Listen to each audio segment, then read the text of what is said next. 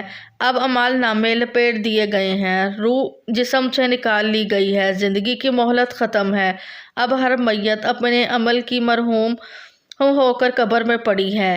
ایک حاجت مند حضرت عثمان غنی رضی اللہ عنہ کے دروازے پر غروب آفتاب کے بعد آیا۔ ابھی اس نے دستک نہ دی تھی کہ حضرت عثمان غنی رضی اللہ عنہ کی آواز اس کے کانوں میں پڑی اور وہ اپنی اہلیہ سے شکایت کر رہے تھے کہ چراغ کی بتی موٹی ہے جو تیل زیادہ استعمال کرنے کے سبب بن رہی ہے۔ حاجت مند نے جو سنا تو وہ سوچتا ہی رہ گیا کہ وہ ایسے شخص سے حاجت پوری کرنے کی کیا توقع کرے جو تیل کے معمول سے زیادہ خرچ پر اپنی بیوی کو سرزش کر رہا ہے۔ اس نے ارادہ کیا کہ حاجت بیان کر کے دیکھوں، شاید میری کچھ امداد کر ہی دیں۔ دستک سن کر حضرت عثمان غنی رضی اللہ عنہ باہر آئے۔ حاجت مند نے اپنی حاجت بیان کی اور لہجے میں زیادہ زور دیتے ہوئے کہا کہ ضرورت کچھ زیادہ ہی ہے۔ حضرت عثمان غنی رضی اللہ عنہ نے اس شخص کا ہاتھ تھاما، بستی سے باہر لے گئے جہاں آپ کا سامان تجارت بڑی تعداد میں رکھا ہوا تھا۔ فرمایا، یہ سب تیری نظر ہے، کیا اس سے تمہاری ضرورت پوری ہو جائے گی؟ وہ شخص حیران ہکا بکا دیکھتا رہ گیا۔